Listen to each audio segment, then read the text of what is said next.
Hi friends, எல்லாருக்கும் வணக்கம். Welcome back to LDK study vlog. So இந்த வீடியோவில் என்னுடைய மிட் மார்னிங் ஸ்டடி விலாக் தான் பார்க்க போகிறீங்க. ஒரு 3 o'clock அந்த டைம், ஓகேங்களா. ஸோ ஆக்சுவலாக நானும் என் ஃப்ரெண்டும் அலாரம் வச்சது 1 o'clock. ஸோ 2 பேரும் 1 o'clock எந்திரிச்சிட்டு இன்னும் ஒரு 2 hours தூங்கிட்டு 3 மணிக்கு எந்திரிச்சிக்கலாம் அப்படின்னு சொல்லி பிளான் போட்டு 3 மணிக்கு எழுந்திரிச்சோம். ஸோ அவங்க தான் என்னை எழுப்பி விட்டாங்க. ஸோ 3 மணிக்கு எழுந்திரிச்சிட்டு அதுக்கப்புறம் ஃபஸ்ட்டு நான் வந்து என்ன எடுத்தேன்னா ஜிஎஸ் வந்து எடுத்தேன். ஏன்னா அப்போ வந்து கொஞ்சம் ஃப்ரெஷ்ஷாக இருந்தேன். ஸோ இப்போ ஜிஎஸ் எடுத்தால் கொஞ்சம் கரெக்டாக இருக்கும் அப்படின்னு சொல்லிட்டு நான் ஜிஎஸ் எடுத்தேன். ஜிஎஸ் வந்து படிச்சுட்டு அப்படி எழுதி பார்க்குறேன். நோட்ஸ் வந்து நான் இப்போதைக்கு எழுதலை.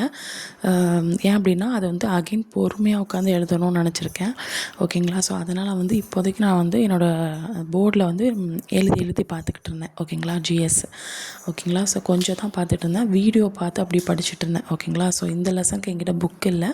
ஸோ அதனால் வீடியோ பார்த்து படித்து எழுதிக்கிட்டு இருந்தேன், ஓகேங்களா. ஸோ நெக்ஸ்ட்டு வந்து இன்றைக்கான ஸ்டடி பிளான் என்னன்னு சொல்லி போட்டுட்ருந்தேன்.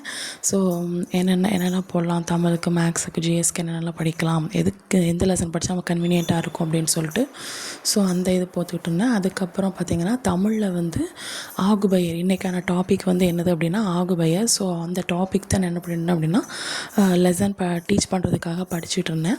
ஸோ அதுக்கப்புறம் என்னது அப்படின்னா மேக்ஸில் வந்து சிம்பிள் இன்ட்ரெஸ்ட், ஓகேங்களா. ஸோ தமிழில் அந்த ஆகுபெயர், மேக்ஸில் சிம்பிள் இன்ட்ரெஸ்ட்டில் ரொம்பலாம் பார்க்கல, ஜஸ்ட்டு 1 part மட்டும் தான் பார்த்தேன். அதுக்கப்புறம் ஒரு 5:40 கிட்ட ஆகிடுச்சு. ஸோ அதுக்கப்புறம் முடியலை. ஸோ நேரம் கொஞ்சம் ரிலாக்ஸ் ஆகிக்கலாம் அப்படின்னு சொல்லி விட்டாச்சு.